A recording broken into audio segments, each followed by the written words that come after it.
Horizon théosophique, Compagnie Théosophie à Paris, conférence sur le thème L'ésotérisme de la Bhagavad Gita. Amis, le titre de la conférence, l'ésotérisme de la Bhagavad Gita, est l'esprit dans lequel le sujet va être exposé. Alors on va poser le cadre rapidement de ce qu'est cette Bhagavad Gita et pourquoi nous l'étudions alors que la théosophie, sagesse divine, est universelle. Pourquoi la théosophie s'intéresse à cet ouvrage qui aurait une certaine étiquette appartenant à l'hindouisme. En fait, il n'en est rien si on va derrière le côté historique de l'événement. Cet ouvrage s'insère dans l'épopée, le Mahabharata, un peu comme la vie d'Ulysse. On a aussi toute une légende, mais basée sur des faits historiques d'un lointain passé, entre deux tribus, deux clans de la même grande famille. Cela se passe en Inde. La grande histoire de l'Inde moderne date, semblerait-il, d'il y a au moins 5000 ans. C'est un peu l'histoire de ce personnage, Krishna, un grand personnage qui a vécu à cette époque et qui a sans doute joué un rôle important dans la vie politique et les événements qu'a connus ce pays. Cependant, si on regarde l'histoire, les auteurs, la façon dont cet ouvrage a été écrit, on voit que les sages correspondraient à une lignée de sages qui seraient les auteurs de cet ouvrage immense qu'est l'histoire, le Mahabharata. Et à l'intérieur de cet ouvrage, quelques versets, un petit ouvrage comme ça, donc sans les commentaires, le dialogue entre deux personnages, Krishna, qui est représenté comme un dieu dans certains aspects de la tradition hindoue, comme un roi, comme jouant le rôle d'un instructeur dans la stratégie de la guerre et l'utilisation des événements, des opportunités dans un moment de conflit extrêmement crucial et important pour ce pays. Donc il parle dans ce petit dialogue, il joue le rôle d'un cocher qui tient les chevaux avec les rênes et qui va conduire le char de Arjuna, qui est Arjuna. Alors Arjuna appartient à la même famille que Krishna et la même famille que les adversaires de Arjuna, puisqu'il s'agit d'une guerre fratricide. Alors que s'est-il passé? Voilà deux clans, deux séries de cousins qui ont été amenés à se confronter sur un champ de bataille.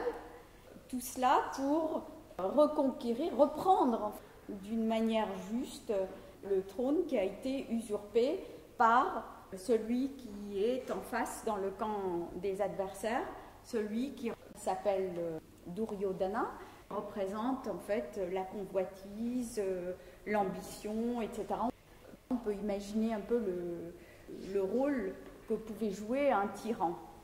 Le père de cet adversaire est un homme qui est aveugle, qui est trop âgé, qui est faible, qui a recueilli ses neveux dans sa famille pour les élever, puisque le père est mort. Et l'héritier légitime de ce trône est le frère aîné de Arjuna. Et ce frère aîné est le fils de la droiture, de l'équité, le dharma, le devoir, mais dans le sens de ce qui doit être accompli. Cependant, c'est le fils de ce dieu, Dharma, et c'est le fils d'une mère qui est mortelle. Cet Yudhishthira a quand même une faiblesse. Il est droit, il est honnête, il est rigoureux, il est la générosité même, mais cette faiblesse, c'est pour les jeux. Il se laisse tenter, piéger par ce cousin ambitieux qui, de connivence avec d'autres personnes, complote un jeu qui est truqué, les dés sont pipés. Et le voilà qui est piégé, pris dans ce jeu, il perd à chaque fois, et chaque fois il mise tant d'argent, et puis finalement on imagine le désespoir et quelque part l'amour-propre qui est de plus en plus humilié, et l'individu va perdre son royaume. Donc il est condamné avec ses frères à passer 13 ans dans une certaine obscurité par rapport à toute la vie mondaine. Donc ils partent, ils doivent vivre cachés, de manière clandestine, et puis revenir au bout de cette période où ils arrivent à se retrouver parce qu'ils sont 5 frères qui sont solidaires et dont Arjuna va jouer ce rôle important dans ce dialogue. Et les 5 frères restent solidaires même s'ils n'ont pas approuvé la façon dont les événements se sont déroulés. Ils ont essayé de dire à leur frère d'arrêter de jouer et finalement il a tout perdu, mais n'empêche qu'ils seront là à côté de lui. Et puis au bout d'un moment, au bout de ces 13 ans, donc la 14e année, ils arrivent et ils viennent réclamer d'une manière tout à fait juste et légitime leurs droits. Et on imagine que pendant ce temps, l'ambition de ce cousin despote qui a 99 frères n'a cessé de grandir et malgré les conseils que les uns et les autres ont donnés, il va refuser à tel point qu'il voudra garder jusqu'au dernier moment la mainmise sur ce poste et il refusera de donner même pas une parcelle de terre à ses cousins. Ce qui fait que cette guerre va être inévitable. On imagine le désarroi puisqu'il s'agit d'une famille très importante qui va être obligée d'organiser cette confrontation en trouvant des alliés de part et d'autre. Et puis, ayant été élevés ensemble et appartenant au même milieu, à la même famille, cette confrontation va être terrible pour les uns et les autres. Pour ceux qui ont une fibre humaine, ça va être un déchirement. Tout le monde va en souffrir. Et pour la petite histoire, pourquoi Krishna se trouve comme étant le cocher de Arjuna? Et bien là aussi, c'est un événement qui est très intéressant, puisqu'il est dit qu'il était en train de se reposer, de faire une sieste, et malgré toutes les supplications, cette guerre était devenue inéluctable, et le vieux père qui est aveugle est désespéré, mais il ne peut rien dire, il n'a pas assez d'autorité pour empêcher son fils de se livrer à cette décision absolument désastreuse. Et Krishna est en train de se reposer dans son palais. Krishna, qui est le cousin, l'oncle, enfin, il symbolise plein de choses. Il est là. Intuitivement, les deux cousins qui vont se confronter, Duryodhana et Arjuna, sentent qu'il a de la puissance. Alors ils vont le voir et comme par hasard, ils vont se retrouver au même moment dans la chambre. Et bien sûr, les domestiques les font rentrer puisqu'il s'agit de la famille intime. L'un vient s'asseoir à côté de la tête de lit et l'autre s'assoit plus humblement au pied. Et là, c'est très intéressant. On voit qu'il reste respectueusement à attendre. Krishna se réveille, son regard tombe sur Arjuna puisqu'il voit ce qui est à ses pieds. Et puis le dialogue entre les trois s'instaure et ils comprennent bien qu'ils sont venus là en dernier recours pour demander les services personnels de Krishna. Il sait exactement ce qui va se passer. Et Krishna dit, voilà, comme j'ai le même lien de parenté par rapport à chacun d'entre vous, je ne vais pas prendre les armes, donc je ne vais pas aller ni d'un côté ni de l'autre. Ce que je vous propose pour vous aider, puisque vous êtes libre, c'est mon armée avec mes soldats, etc., donc l'outil de guerre, et puis de l'autre côté, ma personne même. Vous comprenez le choix qui s'est passé, ils tombent d'accord pour une fois. Arjuna, qui va prendre la tête de l'armée de son frère, Yudhishthira, va prendre Krishna comme son cocher, sans armes. Et Duryodhana, très content de cette décision, va prendre l'armée. Et il en est très content puisqu'il voulait surtout la puissance, les outils. L'esprit dans lequel nous allons traiter ce sujet, c'est de voir quel est le symbole. Qu'est-ce que cet ouvrage, ce dialogue va apporter à chacun? Et c'est dans cet esprit que l'ésotérisme va se révéler intéressante et peut-être réelle au fur et à mesure qu'on s'approprie ces vérités, non seulement par l'étude, mais aussi par l'intégration dans sa propre vie. Alors, le cadre, très rapidement, cela se passe au début de la confrontation. Nous avons dit que c'était quelque chose de très difficile. Arjuna symbolise l'homme de tous les jours qui veut comprendre le sens de la vie, qui est sensible, qui veut faire juste et qui veut comprendre pourquoi il y a cet enchaînement des événements et pourquoi il doit combattre ceux qu'il a aimés. Parce qu'en face, dans le camp des adversaires, il y a les instructeurs qui avaient contribué à son éducation dans le passé, qui ont suivi le côté de Duryodhana, parce qu'ils se sont dit, nous avons été hébergés, nous avons été nourris par cette famille, nous ne pouvons pas les laisser tomber, alors qu'ils n'étaient pas d'accord pour la cause.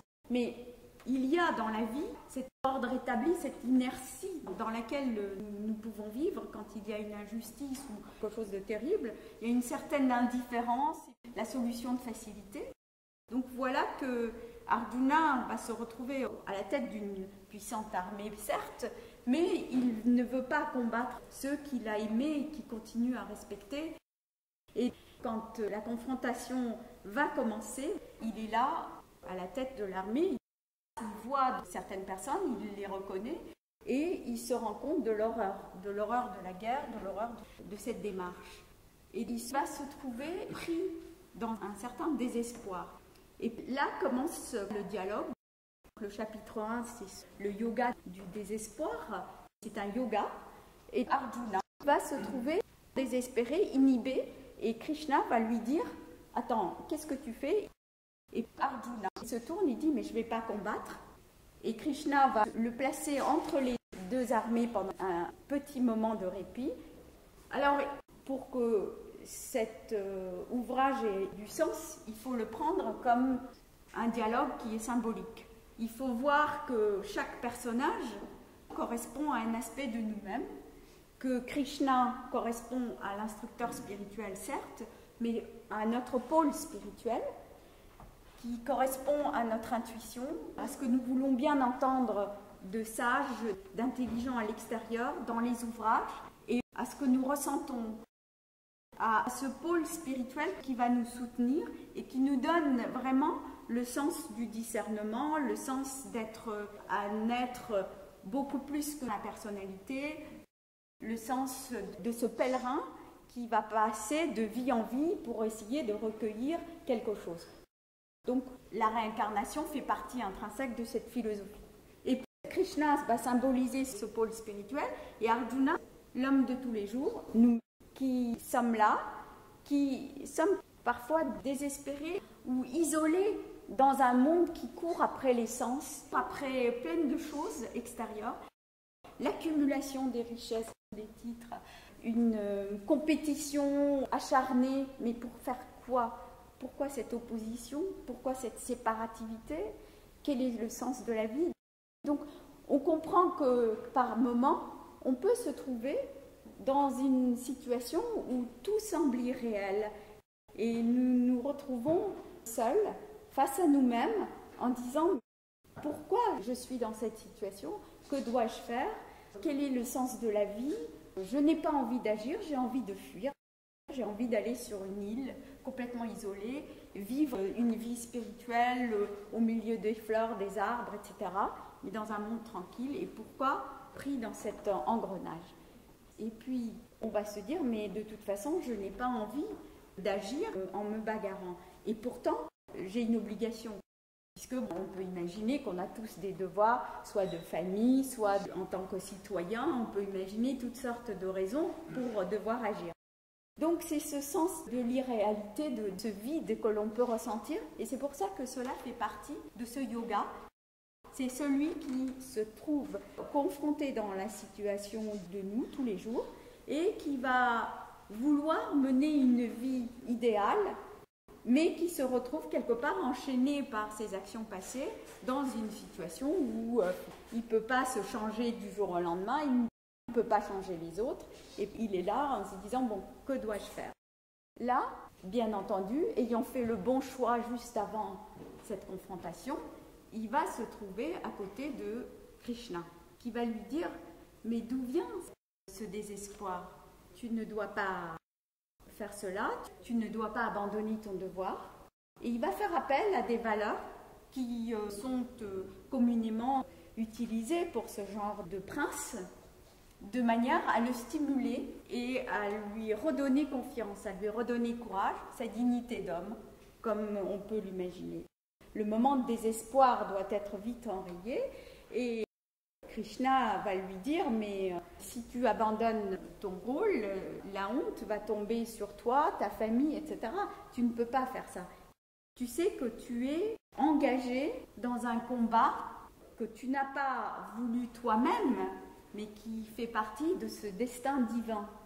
Et tu sais que l'issue de ce combat est une victoire.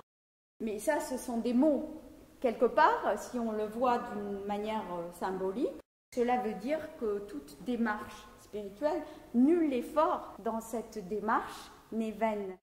Même si nous vivons dans telle ou telle société, dans tel ou tel milieu, là où nous sommes, c'est exactement là où nous méritions d'être.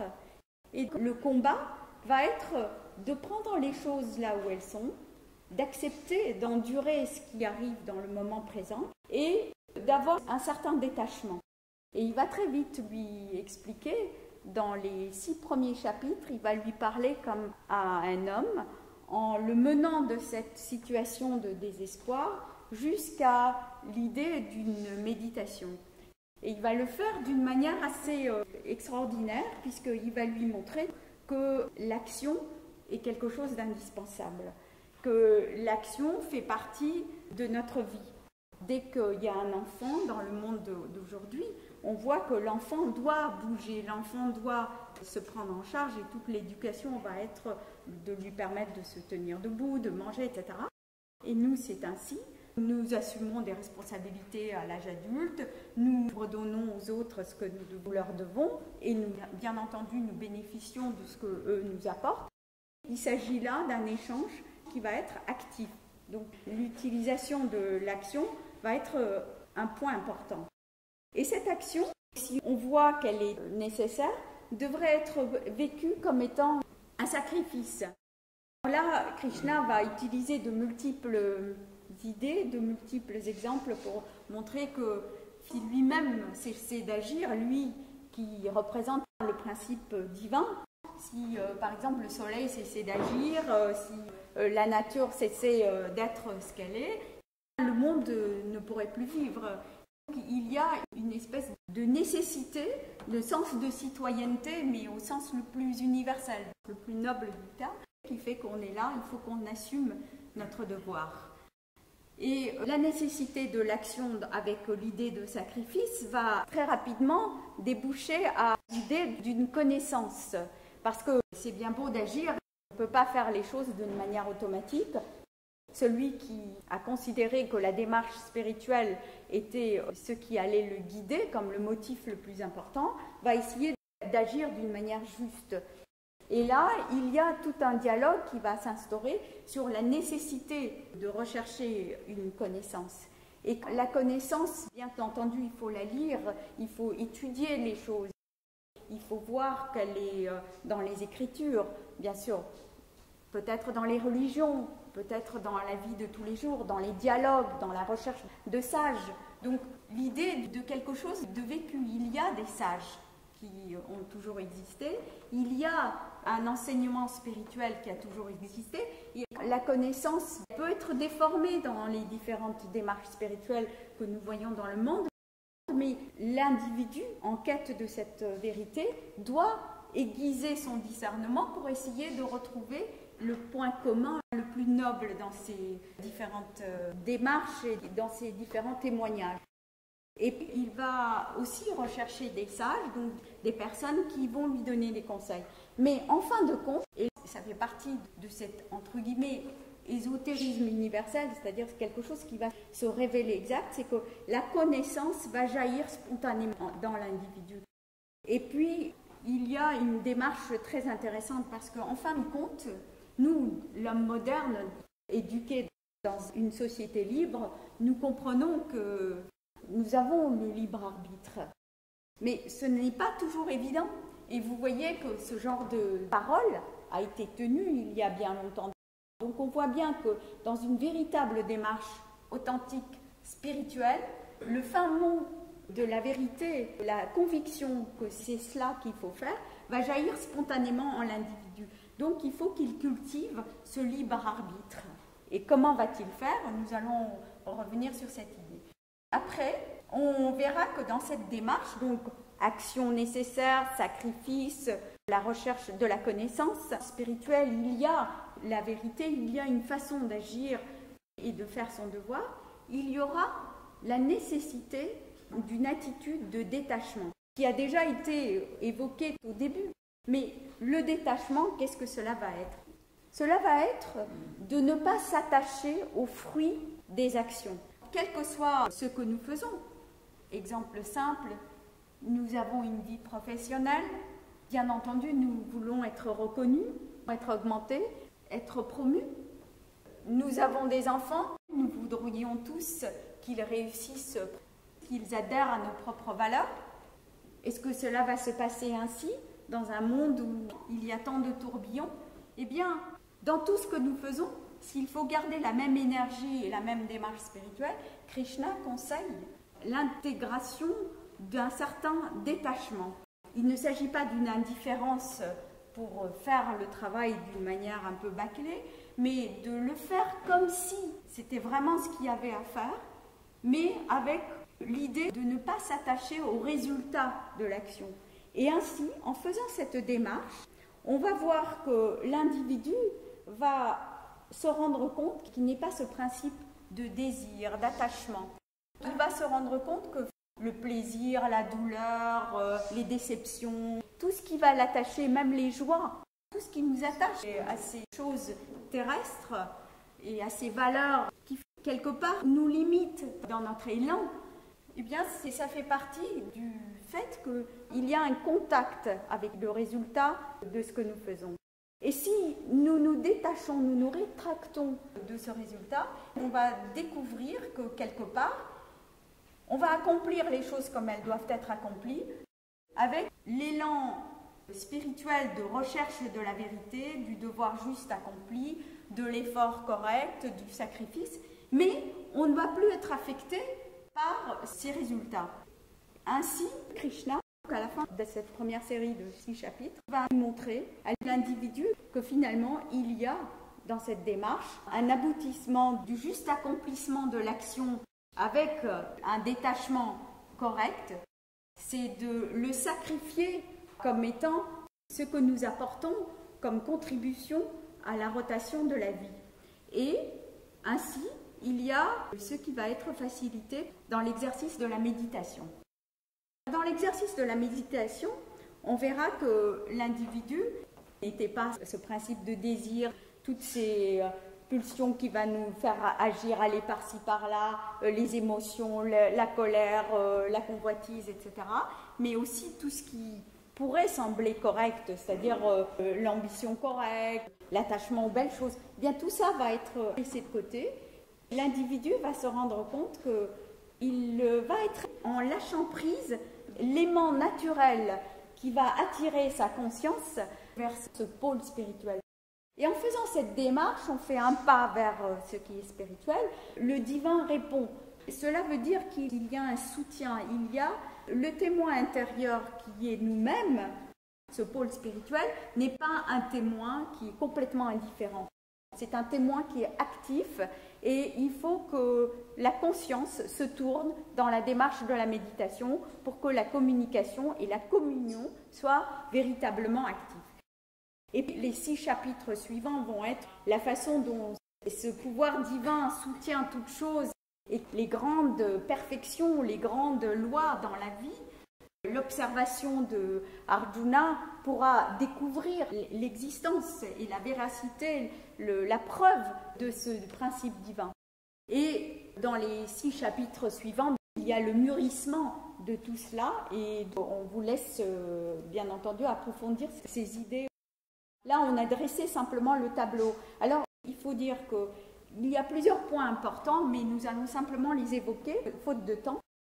Krishna n'est pas un Dieu personnel créateur. Ça fait partie aussi de l'ésotérisme qu'il faut que chacun découvre que Krishna symbolise à la fois le principe divin qui est immanent, que rien ne peut changer. Il dit, j'ai créé cet univers avec une portion de moi-même et moi j'en reste complètement inchangé. Cela montre cette puissance, cette omnipotence, cette immanence d'un principe. Il ne faut pas réduire le principe divin à un Dieu créateur. Et ça, c'est un point très important. Krishna représente également cette lignée de sages. L'humanité n'a jamais été privée d'amis. Quand il va parler de la connaissance, il dit « j'ai donné cette sagesse ». J'ai enseigné cette sagesse à Ishvaku qui représente les premiers instructeurs et cet Ishvaku l'a enseigné à un tel. Il fait appel bien sûr à des personnages de la tradition hindoue, mais si nous voulons regarder cela, cela veut dire qu'il y a eu de tout temps une sagesse et que le monde des sages n'est pas détaché, n'est pas une abstraction. Cela reste dans la mémoire collective de l'humanité, mais cela reste aussi une réalité vivante. Donc, il ne s'agit pas d'aller chercher un sage, il s'agit de se préparer intérieurement.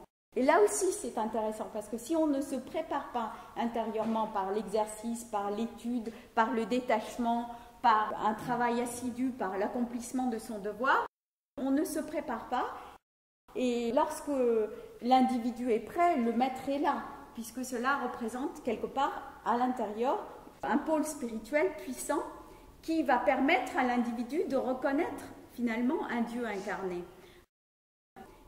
Un sage, s'il vient devant nous, on va trouver qu'il est peut-être très beau, qu'il va dispenser des mots de sagesse, mais peut-être que lorsqu'on lit avec ce regard le discours entre ces deux personnages, on se rend compte que le regard, l'oreille, l'écoute et le discernement de Arjuna va être aiguisé tout au long de cette conversation qui va devenir de plus en plus élevée.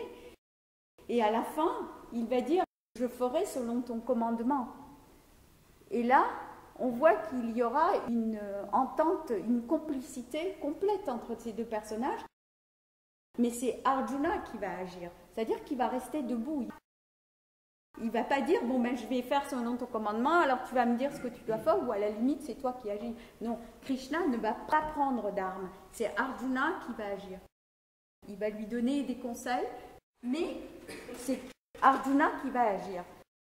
Donc on voit bien que le symbolisme a joué un rôle important. Et puis il y a aussi l'idée de la dévotion. On verra qu'il y a toute une montée de la qualité de la dévotion. Donc au lieu d'être ce qu'on va appeler le bhakti, qui va être de se mettre à genoux devant un Dieu et de dire bon ben voilà, je vais t'offrir telle chose, chanter telle prière, etc. Et essaye de me sortir de cette affaire. Non, il y aura une espèce de sentiment très noble et la dévotion fait partie de ce que nous sommes réellement lorsque nous voyons que nous sommes des individus spirituels.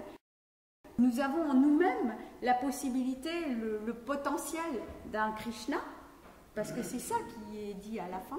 Eh bien, la dévotion, ce grand amour, ce pacte qui va être scellé entre le maître et le disciple, va être d'une autre qualité.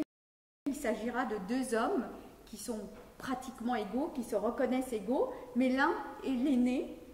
Il y aura un respect, mais un respect qui est naturel, et l'autre va assumer son travail pour devenir un guerrier à côté de Krishna. Donc on voit toute une série de richesses qui se révèlent au cours de cette étude. C'est ce que nous voulions vous exposer rapidement.